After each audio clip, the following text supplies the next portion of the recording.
Hey, what is up, my dudes? Konnichiwa, Slams. How's everyone today? All two of you.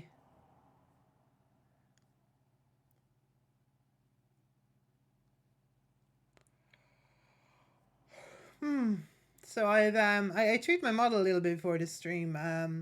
There was lots of weird geometry errors because VRMs have VROID specifically exports very dodgy geometry. So I made some fixes to it and things that you probably can't really see, but they're there. I am slightly shinier and more robust. And yeah, I've done some other tweaks as well. I've got a new webcam instead of using my phone, though I'm still figuring out how to actually make it any better than my phone.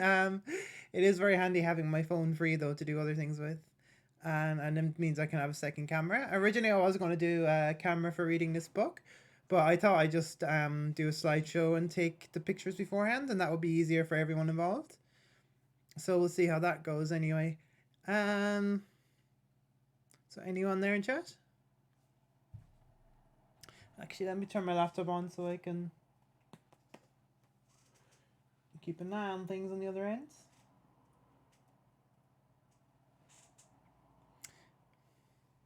Whoops.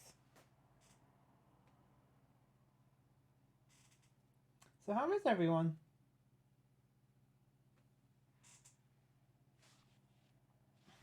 Whoops, no internet.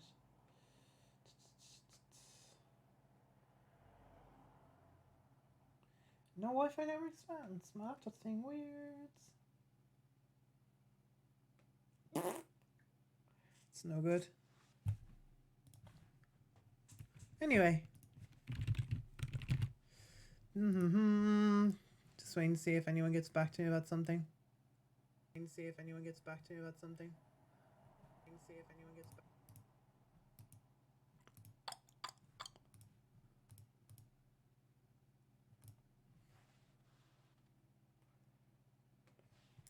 Oh well, I may as well start. I'll be putting this up on YouTube later anyway, hopefully. So, and then I might get might get a bit more feedback on it then. So we're going to story time. We're going to the very mystical place, Locker, which is I'm not sure if I did that in my first stream, but it's a place that's of kind of big historical significance, especially to the general region around Limerick and all that. And it's associated with the fairy queen Anya, who's a really cool person historically and all that. So let's go there. Here we go. This is Locker. This is a picture I took while I'm actually physically at Locker now. You can see it's kind of late and yeah, this is where I'm at. This is where I chose to read these stories to you. I have the book with me. So here it is. Mythical Irish Beasts, written and illustrated by Mark Joyce. And I got this in a bookshop in Ennistymon, which I showed a couple of pictures of before. Actually, let me see if I can shout out that bookshop. Ennistymon Bookshop. Banner Books, I believe, is the name of it in Ennistymon. There's another one, Salmon Books. Yeah, it was Banner Books. So that is where I got it. And yeah, so I got it around Christmas because I usually go to the bookshop around Christmas with my parents, and we had a brief lockdown lifting around Christmas, which proved not very successful, unfortunately. So yeah, I got this there, and they often have very interesting sort of books like this here. But I think you can get it online as well and various places. It's by Korach Books, which I will put a link to in the chat a little bit later.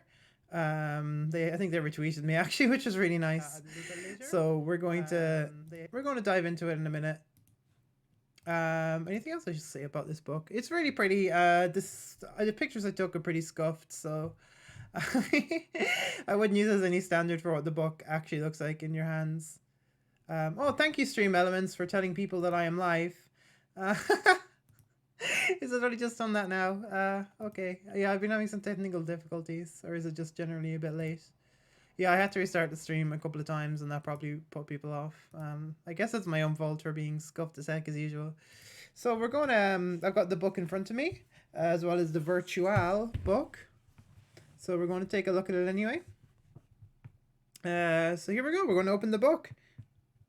What do you think will be inside? Ooh, it's a spooky ocean with lots of monsters or something in it.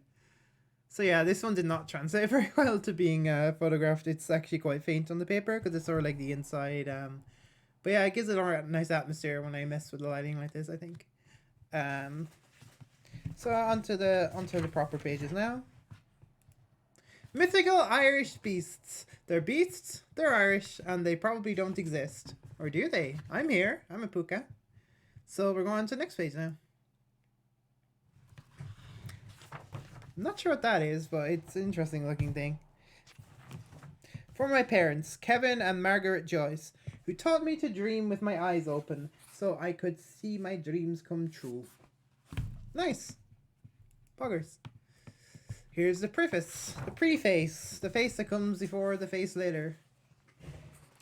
That's a pretty cool monster. I'm not sure exactly what it is, but I think it might be a combination of several different ones. But I really like this illustration, just with all the eyes and sort of boar shape, and I really like the art style of this book. It's a really cool. It's kind of unique and it's fairy tale-ish with a darker twist, but not the typical darker twist you'd expect. Things are, I don't know, they're very. It's kind of very artsy for a kid's book. Here we go. There is some magic in Ireland that is at first hard to grasp. Like, oh, hold on, I have music to go along with this particular.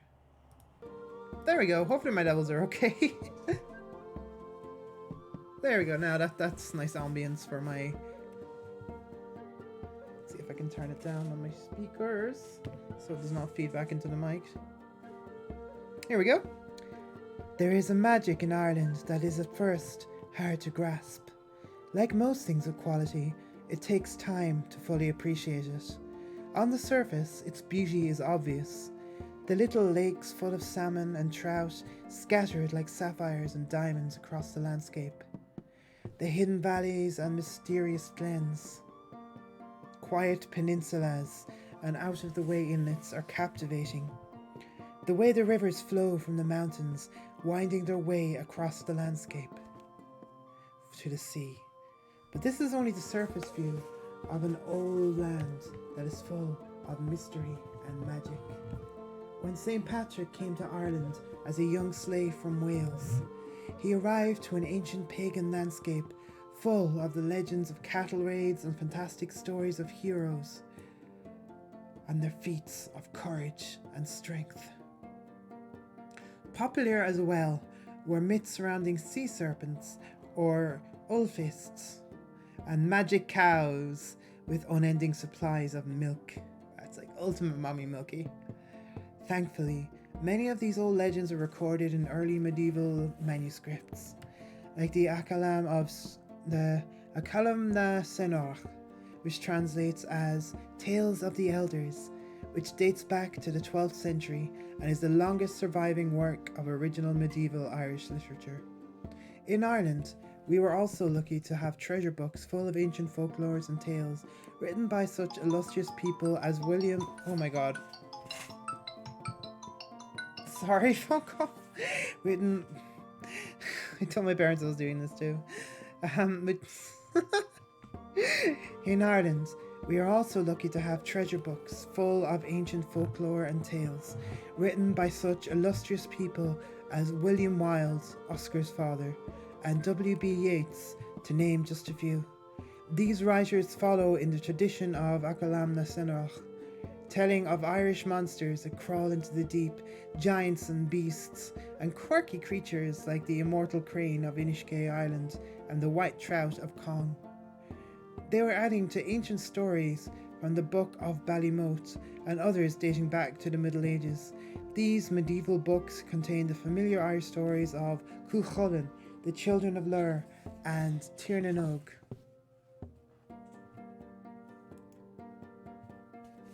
He's a nice fellow. But if you continue reading, you'll find tales of Glarsis the giant, the Such, and the many-eyed monster in Donegal as the source of the River Swilly. I have long been fascinated with the legends and folklore of Ireland. As a child, my parents would often bring me to places associated with these stories. Monaghan is one such place, situated in the mountains near my home. Monaghan is a pilgrimage site now associated with St. Patrick, However, if you delve a little further into the story of Mermain, you will find a more ancient tale of the half-man, half-bull Crom Dubh, and of the epic battle between Ireland's pagan past and the new Roman religion of St. Patrick. On the mountain pass of Mermain, St. Patrick fought the pagan god Crom Dubh. St. Patrick won the battle, and after he killed Crom Dubh, he threw him into a small lake in the mountain pass that is now named Loch Untitled, or Lake of the Bull. There is a further macabre part to this story. Since that day, the lake has had a red hue resulting from the blood of Crom Dubh. I hope this book will be a happy introduction. Well, that was a happy introduction. I guess they're dead on Blood Lake. Pretty progress. To many of the lesser known magical creatures and beasts of Ireland, as well as a few familiar ones. Mythical Irish Beasts is based on part in a medieval bestiary, though these books often had a moral story attached, which I will forgo. Sadly, I cannot include every mystic Irish creature, though that will be a worthy project. The inspiration for this little book comes from many places, including George Louis Borges' The Book of Imaginary Beings, but also P.W. Joyce's book, The Wonders of Ireland, is a favourite, and some of the creatures from this book have been included in this one. Unlike Borges, I have decided to include some of the legends concerning human transformation, because here we see early legends like the werewolf coming into existence. Surely one of the earliest mentions of werewolves in the world must be the tale The Man Wolves of Ossory, based on the 12th century book The History and Typology of Ireland by Gerald of Wales. My sources for this book are numerous, including the aforementioned Gerald of Wales, a number of wonderful medieval Irish manuscripts, and Thomas Crofton Croker's book, Fairy Legends and Traditions of the South of Ireland. From these and other works, I have at all times worked from translation and often paraphrased when taking a direct quote, but always acknowledging the original source. The nature of this book demands that many of the legends associated with these creatures be summarized. Some, like the Glas Riven or Cow of Plenty, have many legends from around Ireland associated with them and have to be massively condensed. I have included a portion of the epic poem The Fenian Hunt of Sliabh Tuam, translated by the Oceanic Society in 1854. Not only because of the numerous creatures it mentions, but also because surely Ard Nagat must be the most impressive monster in Irish legends and nobody knows about. In Ireland, I believe we are still close to this realm of other. It is in our national DNA rather. Fairy rings are left intact and hawthorn trees are left uncut for fear of fairy retribution.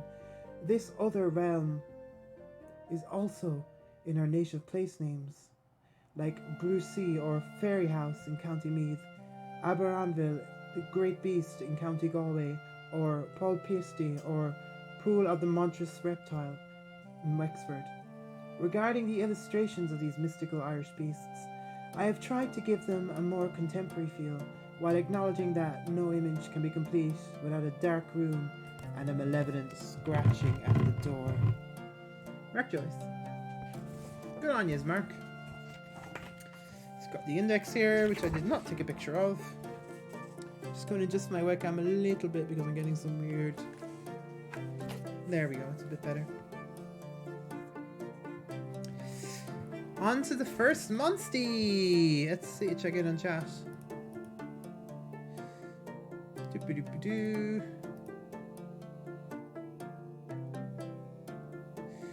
Hey, oh, there's a few of you there, but it's only showing one. That's weird. Anyway, off we go. It's a horsey. Éambar.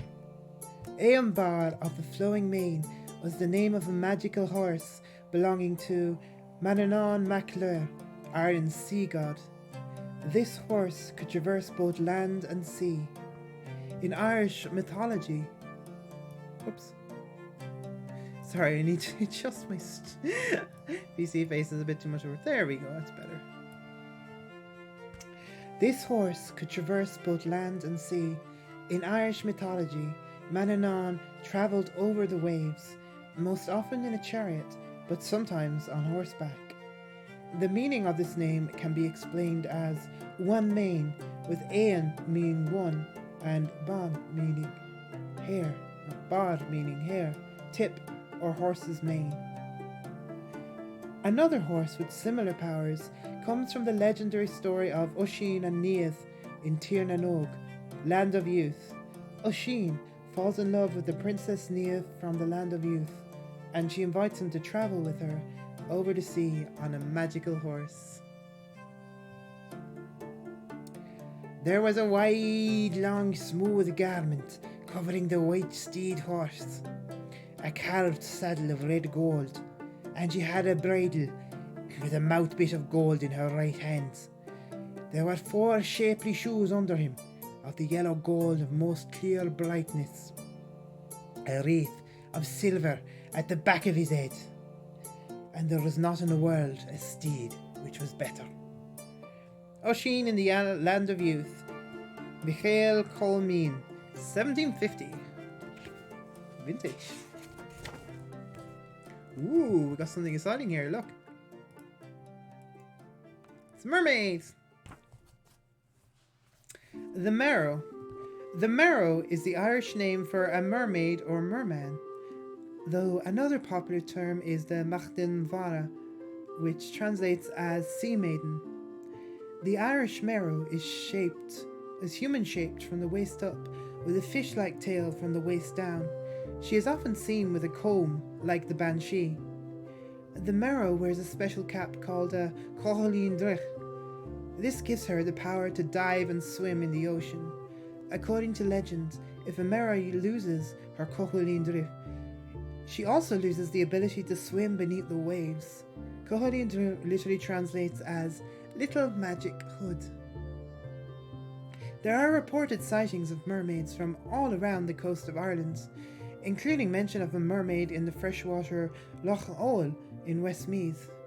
In the Book of Invasions, there is a story of mermaids playing round the ships of the Malaysians, the final race to settle in Ireland. A bit of a sidetrack, the Malaysians are said to be like a legendary race that came from the north of Spain and settled Ireland, and even though this was like an assumed sort of thing in history, even though it started as a myth, and when they did like DNA tracking and things like that, they actually found out that it was true, because we are largely descended from the Basque people. So that's pretty cool. I really have to stop myself doing that face as much. 1 second. Oh hey Sundry, thanks for coming. I know it's Stu and Josh. Turn down my... Yeah, I don't know why. I'm still positioning my work. I thought I turned it down more than that. Hopefully that'll work better now. I don't really need that many expressions for this and such.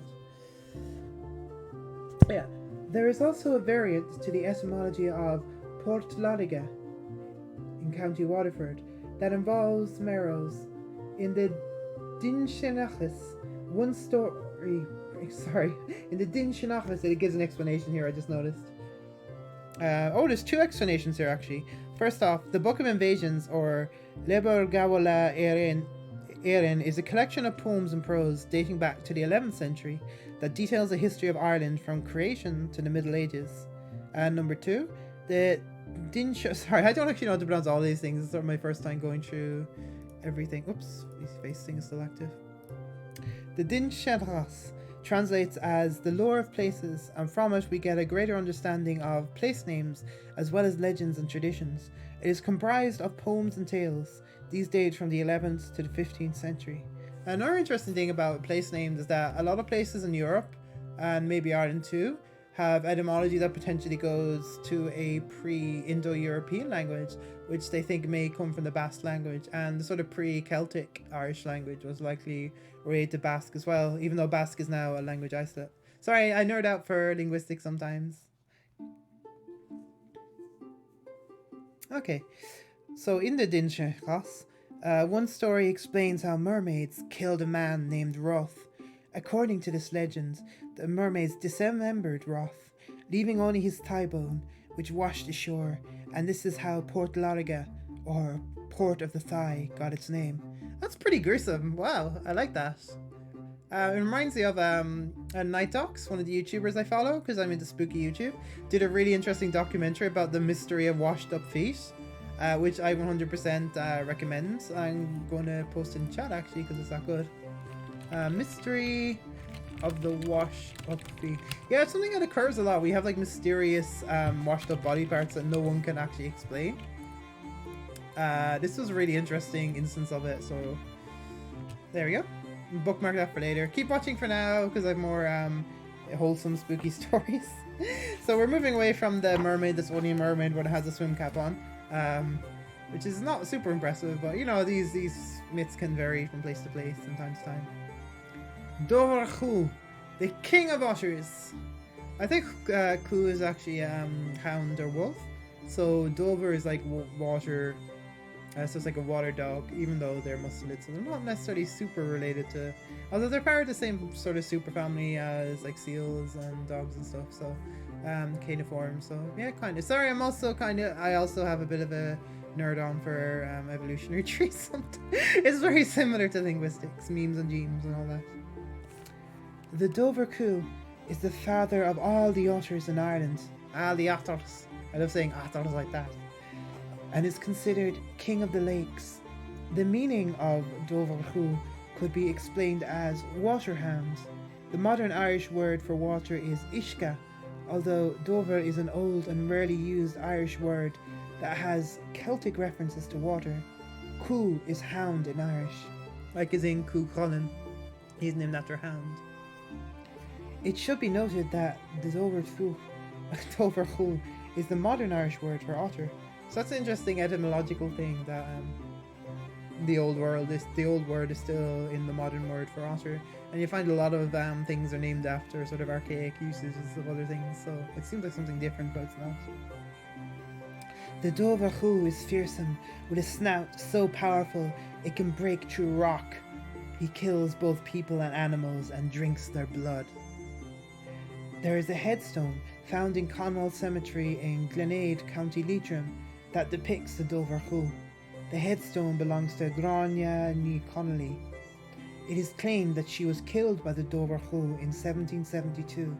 Her husband supposedly heard her scream as she was washing clothes at Glenade Loch and came to her aid. When he got there, she was already dead, with the Dover Khu feasting on her bloody and mutilated body. Whoa, scary.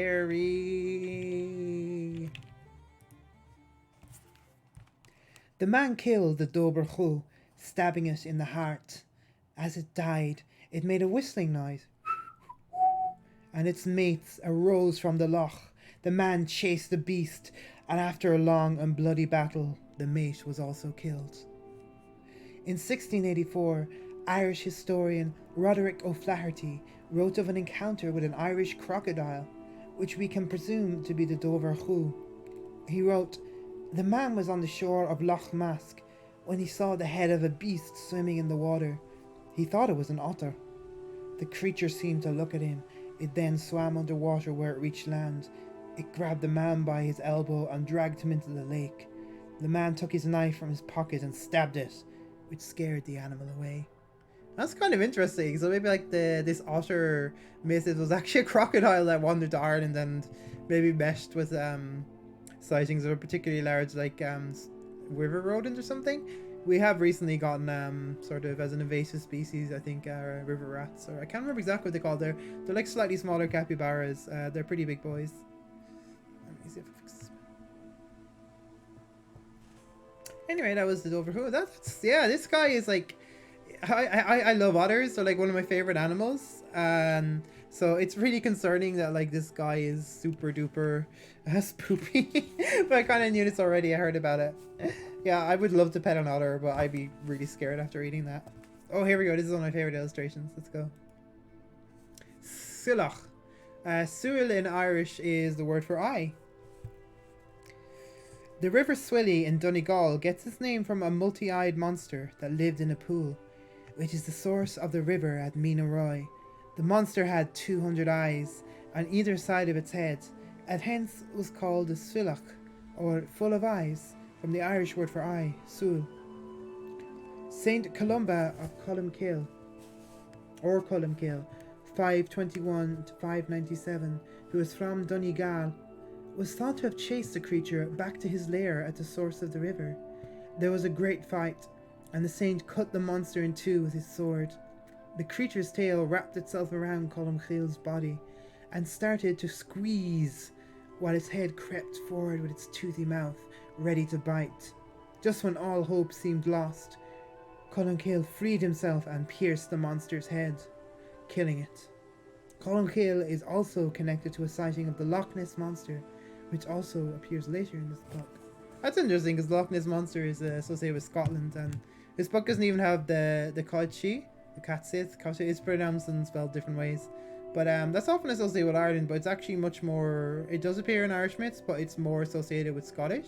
Because I'm meant to be part Catsit because I'm part Scottish. So if you notice the little white thing on my chest, that's kind of a reference to the way that, like Catsit from Final Fantasy VII even has that little white patch on his chest. So, or I think he's white on the front in general, like me. I think I have similar colouring. But yeah, so that's there is a strong crossover between Scottish and Irish because we're both Gaelic, and there's a little bit of crossover with Welsh as well, who are Celtic but not Gaelic.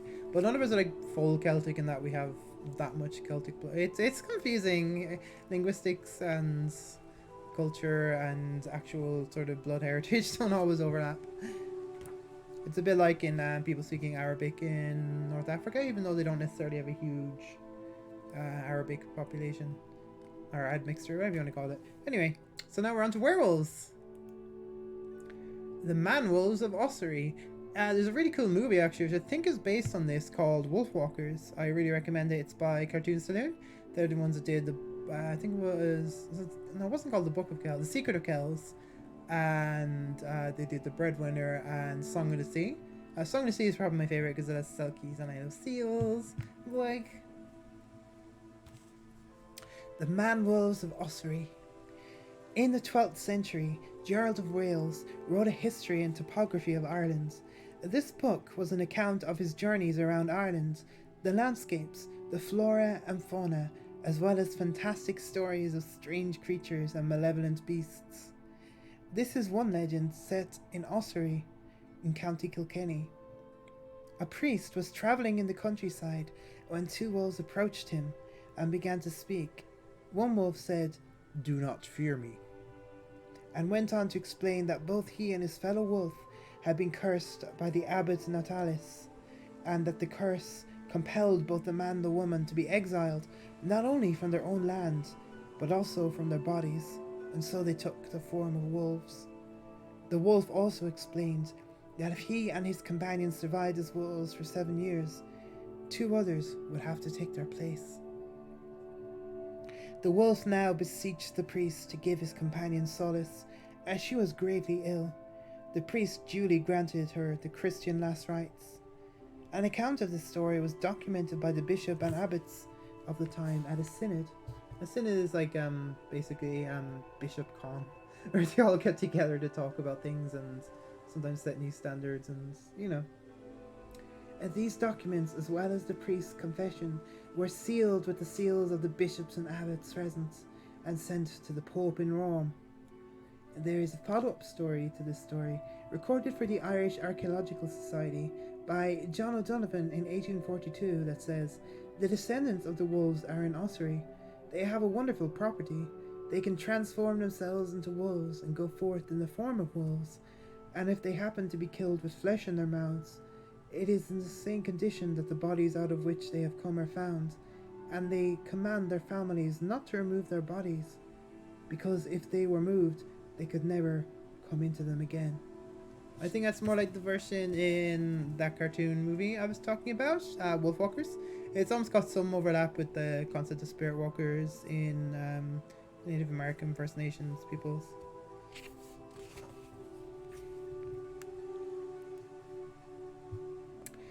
Midris, or Sinach. Fergus Mac Leaty was the king of Ulster. Once, When he was sleeping by water, he was captured by water sprites called Luchorpain, or little bodies. Interestingly, this is thought to be the first reference to leprechauns. These little creatures tried to drag Fergus into the sea while he was asleep, but the cold water woke him and he seized them. In exchange for their freedom, the Luchorpain granted him 3 wishes, one of which was to gain the ability to breathe underwater.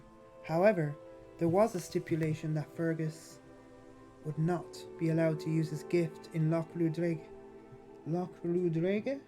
I'm not entirely sure how to pronounce that. I should be. Dundrum Bay, his own homeland. Despite the warning, he attempted to dive there anyway. While in the bay, he encountered a sea monster called Murdris. Muir is also generally to do with ocean and things. Like I think Morgan Le Fay, because she's like the fairy under the sea or something. That comes from more sort of the Proto-Celtic origins. When Fergus looked at the beast, his face contorted in terror.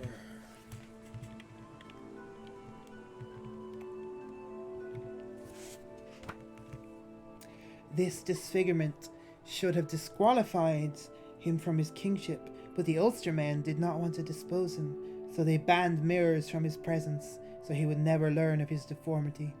7 years later, he was whipping a servant girl in anger. Oh, what a jerk.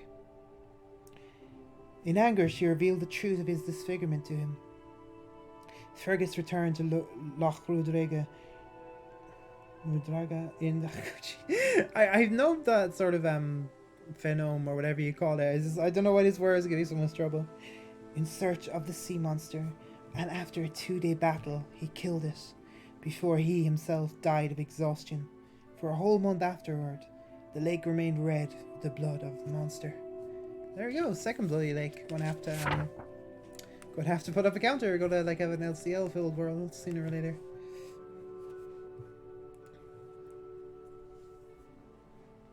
Clercon. The Clercon is one of Ireland's solitary fairies. Others include the Farderg and the famous leprechaun.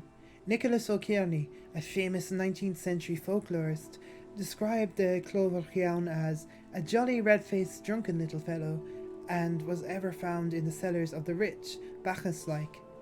Oh, Bacchus. It's not an Irish word, sorry, it's Greek. Astride the wine barrel with a brimful tankard in hand, drinking and singing away merrily. Any wine cellar known to be haunted by a sprite was doomed to bring the owner to speedy ruin. Okay, and we have 2 notes here.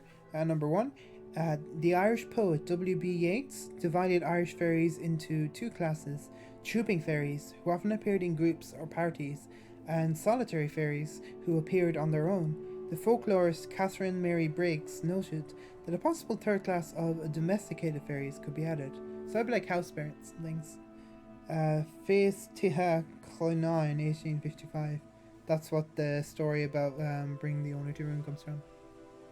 There is a further account by James Graves writing about the Clercon and his association with Carry Castle or Ormonde Castle in County Tipperary. This particular fairy had the name Leather Apron, and his job was to see that the serving men and women of the castle did their duty on threat of a thrashing from the leather apron that gave him his name. God, we've really gone from someone who's like kind of stealing from the rich to like reinforcing class structure. It just shows how wide these stories can vary from region to region. The Clercon always carries a purse with him, which is called the Splenius, and it is said he is never without a shilling in it. For fun, he was known to harness a sheep or a shepherd's dog and ride them purely for his own amusement. The Clercon belongs to the Cordwainer class of Irish fairies. And it says here, Cordwainer is a shoemaker who makes shoes from new leather as opposed to a cobbler who is restricted to repairing shoes. Also, Ciaun in Irish means head, so Clercon is, I'm not sure what clor means, I'm guessing it means beer head or something. He's a drunk head. Okay, the next page of the Lower. Enchantments. This little book tells the tale of a number of humans who have been changed into animals, and the following is another story.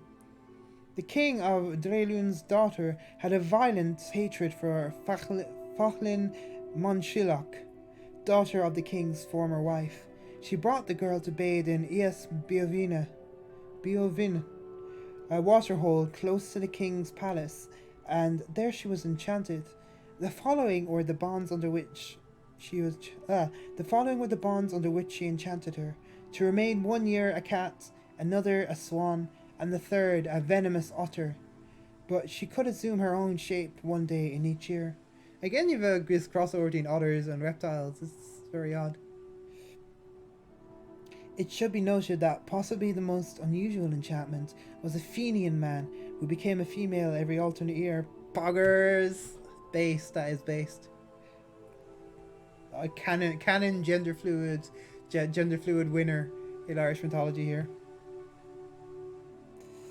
Transactions of the Oceanic Society, Volume 2, 1854 is where that comes from. This one did not photograph well. I don't have a scanner, and I didn't want to actually scan it in high quality because the actual people who made this book retweeted it, so that'd be kind of weird. Should check it out. Ooh, spoopy boy! Diarla Dove. Dove is black.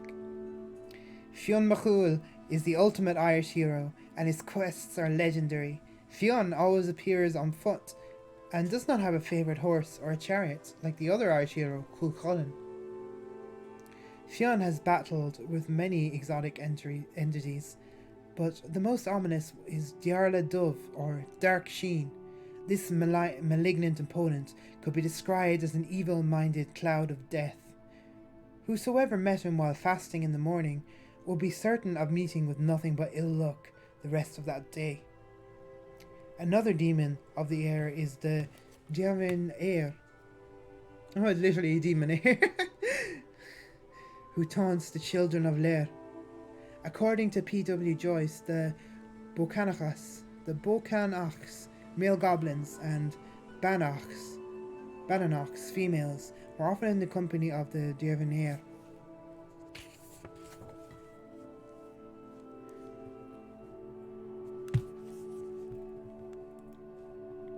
This one came out a bit better. Horsies!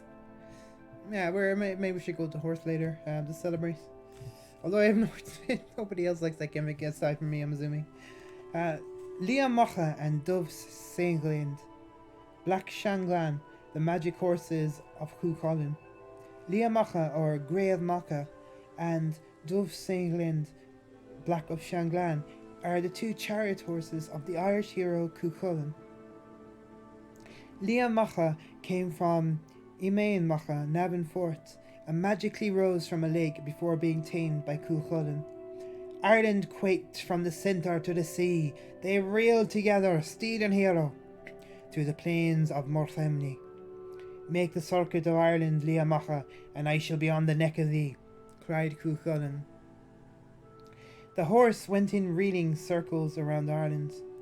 Cuchulainn mightily thrust the bit into his mouth and made fast the headstall. The Lia Mocha went a second time round Ireland. The sea retreated from the store and stood in heaps. Cuchulainn sprang upon his back. A third time the horse went round Ireland, bounding from peak to peak. The versus battle wiki people will be having a field day with this, calculating the feats and scaling in the multiplanetary because of how fast they move. They seemed a resplendent Fomorian phantom against the stars. The horse came to a stand. I think thou art tamed, O Leith Mocha, said Cuchulainn. This is from The Coming of Cuchulainn by Standish James O'Grady, 1894. Black Shanglang came from the dark valley. The Lia Mocha was grey to whiteness. The other horse was black and glistening like the bright mail of the Shaffer. He rode thence to Imain Mocha, with two horses like a lord of day and night, and of life and death.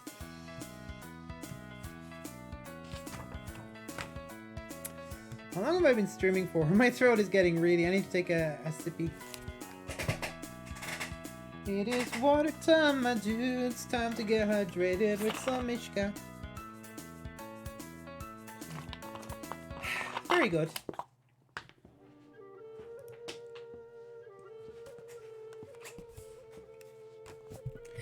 Oh, we're on to more wolves now. Eirithach and his 3 werewolf daughters. In Irish folklore, Eirithach was a creature from the other world, the last of an oppressive company.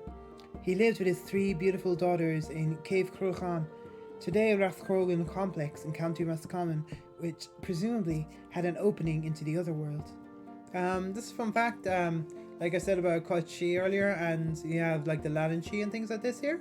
She means mound, but it's also like the people of the she, the people of the mound are fairies, because it was generally believed that sort of mounds and things had gateways to the other world, and like places where like graves and things like where like things got sort of wall between worlds got thin, that sort of thing. Like you're going to elsewhere because of liminal spaces. At will, or by their father's bidding, his daughters could shapeshift into vicious werewolves. Every year they came and destroyed whatever rams and sheep were owned by Caillte, who was the nephew of Fionn McCool. Caillte pleaded with the bards to kill them. Cas the bard said to them, "If you are really human, it would be better for you to listen to their music in human shape rather than as wolves." They listened to him and took off their dark, long cloaks that they had been wearing. They did this easily because of their love for Cass's music. While they were listening to Cass, Caillte sent his poisonous spear, which went through the nipple of the breast of the woman furthest away. Oh God, furthest away. Having already gone through the other women, so that all 3 were strung together on the spear. Cass Corach went over to them and cut off all their heads, and this valley has been known as the Valley of the Wolf Shapes ever since. Oh my goodness. So yeah, some notes here. Fionn McCool is a legendary hero from Irish legend. We've heard about him a ton already, actually. He's the leader of the tribe, the Fianna. To the spear had the name of Forefinger of...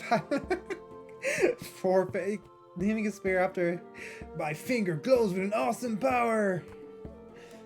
Catherine E. Kharkov, Tales of the Ancients, Post-Colonial Moves, Medieval through Modern, page 104. What was that about? That was the cutting off their heads. And the Valley of the Wolf Shapes is to the north of Bricrew's Cairn. We learned about cairns in my first appearance, near Rathcrogan complex in County Roscommon. Just going to see how many left that I actually have scanned. I might not do all of them, because I want to keep it as a YouTube video, so it's relatively short. So I'm gonna finish up soon. Sorry, this has been a little bit scuffed as usual. I'm still getting used to streaming, and my voice is not as... It's pretty dry. I should have hydrated properly, and I'm fumbling on certain words and getting distracted. So we're gonna have a fubsh next. Fish with 3 golden teeth. Gerald of Wales was one of the world's first travel writers. He studied in France and visited the Pope in Rome. He had aspirations to become the Bishop of the Diocese of St. David's in Wales, but Gerald was quite prejudiced against the Irish. He portrayed them as barbaric savages. I think this might be, I think in the first, on my first stream, I mentioned a little bit about writing people who wrote stories about Ireland, and how there was a guy who wrote a lot of stories about Ireland that resulted in a lot of this sort of stereotypes of us being kind of backwards. And there was one example he gave of a Viking queen that had a beard, so it's like first gender non-conforming, possibly trans individual. I just thought that was kind of interesting. I don't know if it was this guy or not that wrote that, but yeah, it's the sort of colonial mentality is pretty wild, especially since Wales is like not English really. In 1185, Gerald of Wales wrote an account of his trip to Ireland in a book he called Topographia Hibernica, or the Topography of Ireland, in which he describes a magical fish with 3 golden teeth. 2 years before the coming of the English to the island, there was at Carlingford in Ulster a fish of unusual size and quality. Among other wonderful things about it was that it had 3 teeth of gold of about 50 ounces weight in all. It seemed to prefigure the imminent conquest of the country.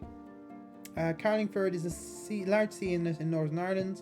The name Carlingford translates from the Old Norse to narrow sea inlet of the Hag. And keep in mind, this is 1185, and 3 years later, Ireland was colonized, and that lasted well into the 20th century. It just shows how long we were screwed over. It did kind of start more in the north, so the Ulster plantations and all that, but then eventually all of Ireland. Oh, we got some more sea dudes.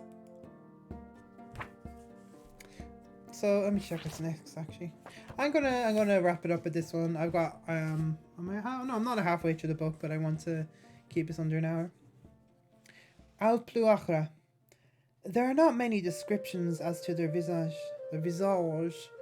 but Robert Kirk, in his 1893 book, The Secret Commonwealth of Elves, Fauns and Fairies, that sounds like a bogger's book, I want to read that, explains that Al Pluachra are lean like a heron or hawk, notwithstanding his devouring appetite.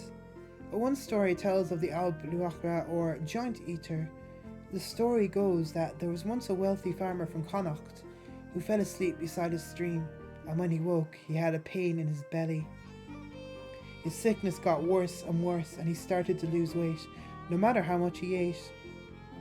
He spent all his fortune on doctors trying to get a cure for his illness, but to no avail. Eventually, when all hope seemed lost, he met a beggar man who concluded that the ailment was the result of the Al Pluachra. The only cure was to go to the Prince of Coolhaven. The prince instructed him to eat salted beef and then brought him to some Jordan Peterson advice.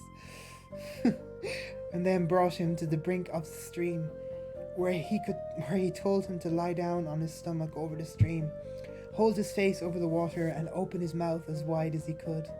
The sick man was lying like that for less than a quarter of an hour when something began moving inside him, and he felt something coming up his throat.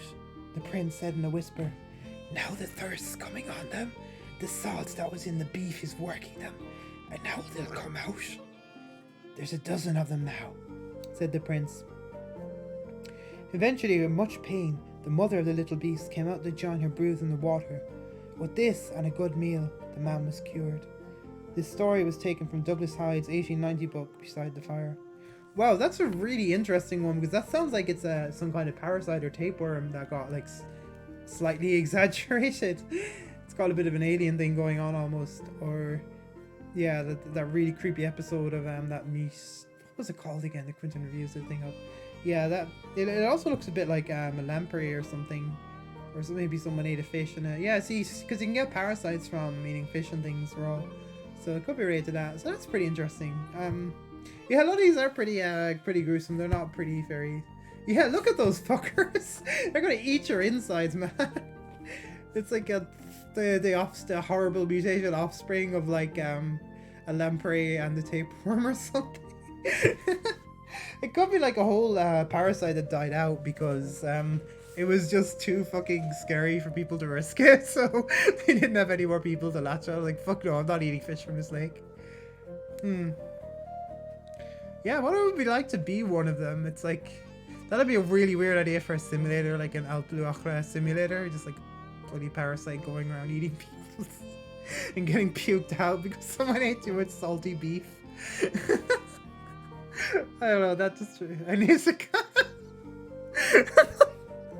Oh my god, he's just waking up in like Celtic fairylands, like, yeah, I'm gonna be like a leprechaun, I'm gonna be a puka, I'm gonna be a banshee. I don't know, you're this fucking weird fish parasite thing. Oh my god.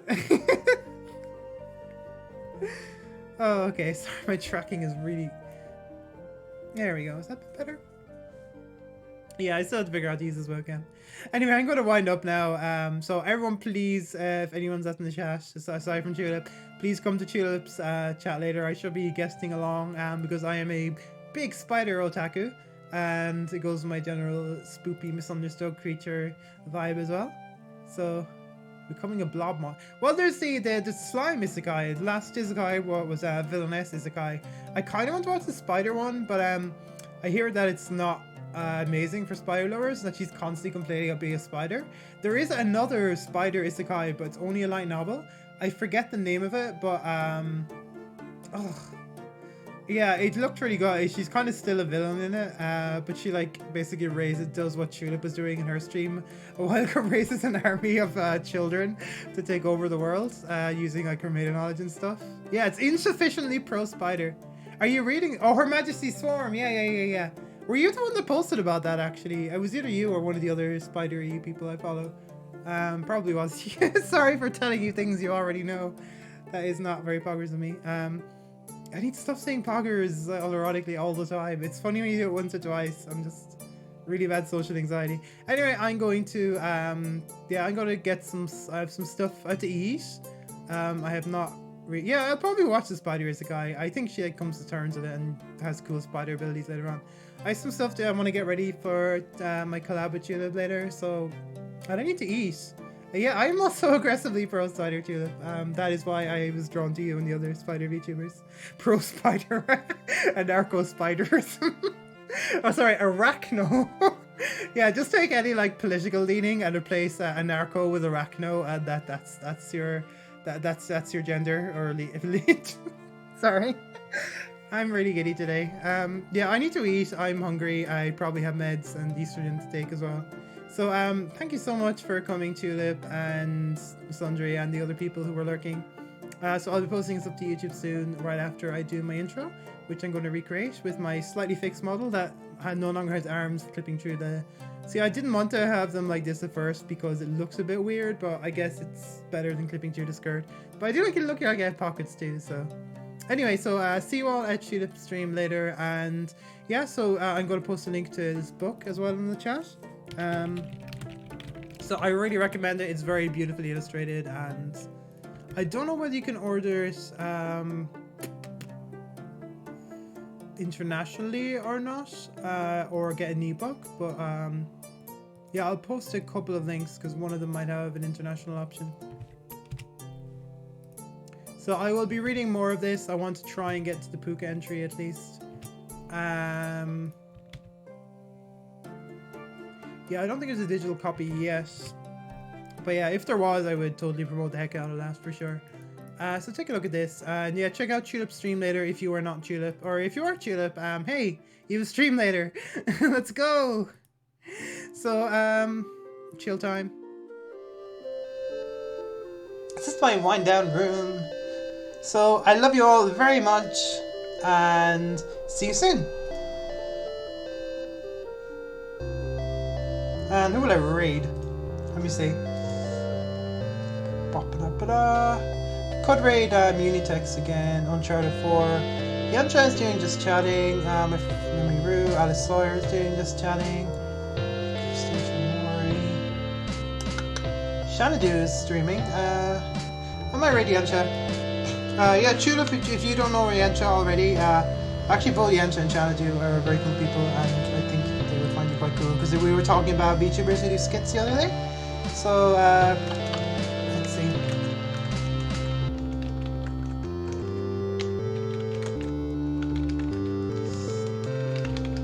Yeah, I did a spooky thing, so I'll raid Yancha. Yeah, she's less than Alice at the moment. So, okay, so...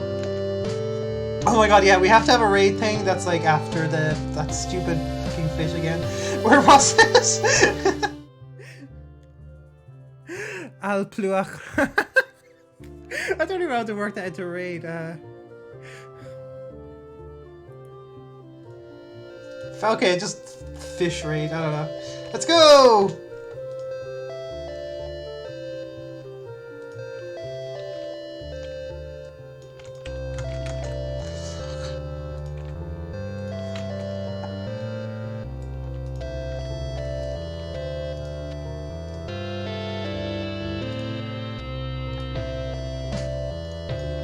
Let's double check the... Yeah, I'll put after. See if we have any kind of fish.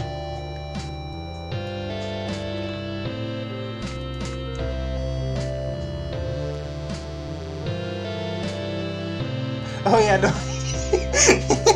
Yeah, we have to post the salt in it.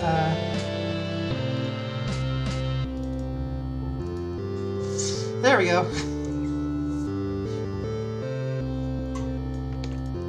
Let's go!